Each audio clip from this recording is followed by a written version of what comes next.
कैसे हैं दोस्तों। आप सभी को मेरा प्यार भरा नमस्कार। मेरा नाम रहमत बीबी है। आज हम कबीरदास के दोहे पढ़ेंगे। आइए। चाह मिटी चिंता मिटी मनवा बेपरवाह, जिसको कछु नहीं चाहिए वाही शाहम शाह। तो इस दोहे में कबीरदास इच्छा के बारे में बता रहे हैं। चाह यानी इच्छा। चाह मिटी चिंता मिटी मनवा बेपरवाह। अगर चाह हमारे जो भी इच्छाएं हैं, अगर इच्छाएं मिट गई, इच्छाएं समाप्त हो गई तो चिंता भी मिट जाती है, मन बेपरवाह हो जाता है। यानी कि अगर हमें जो कुछ भी इच्छाएं होती है तो उसको पूरा करने के बाद उसको समाप्त, मतलब जो भी हम जिसको एक नौकरी चाहिए, एक घर चाहिए, उसको कुछ तो भी ऐसी इच्छाएं रहती हैं आदमी को, वो समाप्त होने के बाद हमें एक तरह से जो भी चिंताएं हैं वो सब मिट जाती है, दूर हो जाती है। लेकिन मन बेपरवाह हो जाता है। लेकिन इसमें कबीरदास और एक भी कह रहे कि जिसको कछु नहीं चाहिए वाही शाहम शाह। यानी कि जीवन कष्टों का, अगर इच्छाएं रहने से जीवन कष्टों का जड़ हो जाता है। अगर हम जिसको कछु नहीं चाहिए, जिसको कुछ भी इच्छाएं ही नहीं है, कुछ भी जरूरत ही नहीं है, वाही शाहमशाह, वही संसार में राजा की तरह रह सकता है। मतलब बिना इच्छा के ही आदमी खुशी से रह सकता है, बिना चिंता के आराम से जीवन बिता सकता है। क्योंकि अगर वो बहुत सारी इच्छाएं अगर रख लिया तो वो इच्छाओं को पूरा करने में ही, उसके पीछे भागने में ही उसकी जिंदगी कट जाती है। वो जिंदगी वो जी नहीं पाता। अगर जिसको कुछ भी इच्छाएं नहीं है तो वही संसार का राजा बनकर आराम से सुखी जीवन जी सकता है।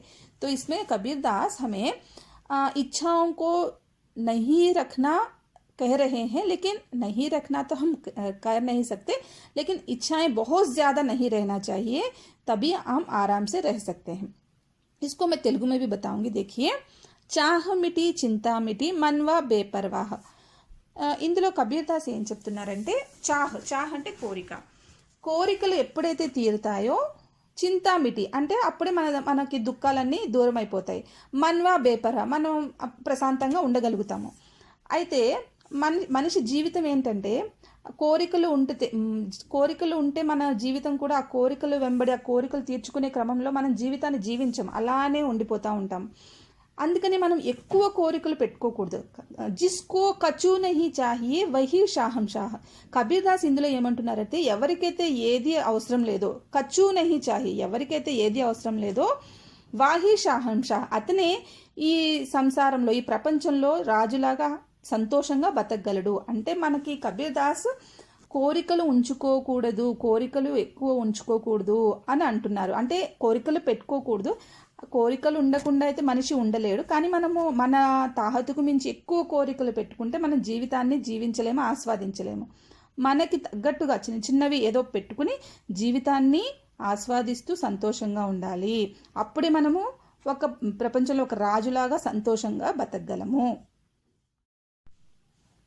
अगला दोहा देखिए। हार बड़ा हरि भजन करी, द्रव्य बड़ा कछु देह, अकल बरी उपकार करी, जीवन का फल येह। इसमें कबीरदास कह रहे कि इस शरीर की महानता प्रभु की भक्ति में है। यानी कि हार बड़ा हरि भजन करी, हरि भजन करने में ही शरीर की महानता है।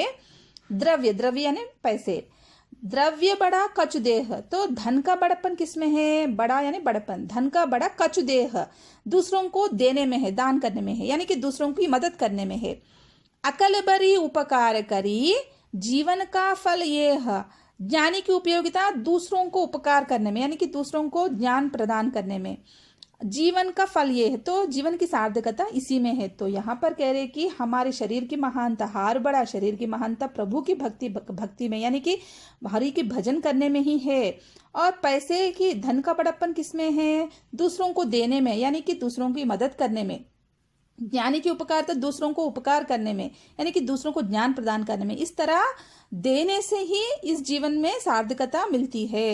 तो इस दोहे में कबीरदास कह रहे कि तो जीवन का मतलब हमारे शरीर का, धन का, ज्ञान का किस तरह उपयोग करना है, दूसरों को मदद करते हुए किस तरह जीना है, इस दोहे में कबीरदास ने बताया है। तो इसको मैं तेलुगु में भी एक बार एक्सप्लेन करूंगी, सुनिए। हार बड़ा हरि भजन करी, అంటే మన శరీరం యొక్క గొప్పతనం ఎందులో ఉంది? దేవుడిని యొక్క ఉపాసన అంటే దేవుడి భక్తిలో లీనమై ఉండడంలోనే మన శరీరం యొక్క గొప్పతనం. అంటే దేవుడి ఇచ్చిన శరీరాన్ని మనం మంచితనంగా భక్తిలో లీనమయ్యేటట్లుగా మనం ఉపయోగించుకోవాలి. ద్రవ్యబడా ఖర్చుదేహం, మనం మన దగ్గర ద్రవ్యము అంటే డబ్బులు ఉన్నప్పుడు దాని గొప్పతనం ఎప్పుడు మన దగ్గర ఉంచుకుంటేనే కాదు, అది ఇతరులకు సహాయపడడం ద్వారా, ఇతరులకు ఇవ్వడం ద్వారా దాని గొప్పతనం పెరుగుతుంది. ఇంకా అకలబరి ఉపకారకరి, మన దగ్గర జ్ఞానం ఉంటే మన దగ్గరే ఉంచుకోకూడదు, వేరే వాళ్ళకి జ్ఞానం ఇవ్వడం ద్వారా, వేరే వాళ్ళకి ఉపకారం చేయడం ద్వారా దాని యొక్క సార్థకత ఉంటుంది. ఇదన్నీ చేస్తేనే మన జీవితం యొక్క సార్థకత ఉంటుంది. ఇందులో కబీర్ దాస్ మనం యొక్క భక్తి గురించి, దానం గురించి, వేరే ఇతరులకు జ్ఞానాన్ని ప్రసాదించడం గురించి చెప్తున్నారు. ధన్యవాద్. మీకు ఈ వీడియో నచ్చితే లైక్ చేయండి, షేర్ చేయండి. మీ కామెంట్ రూపంలో మీ ఉద్దేశం, మీ కామెంట్ ఏంటో చెప్పండి. Thank you.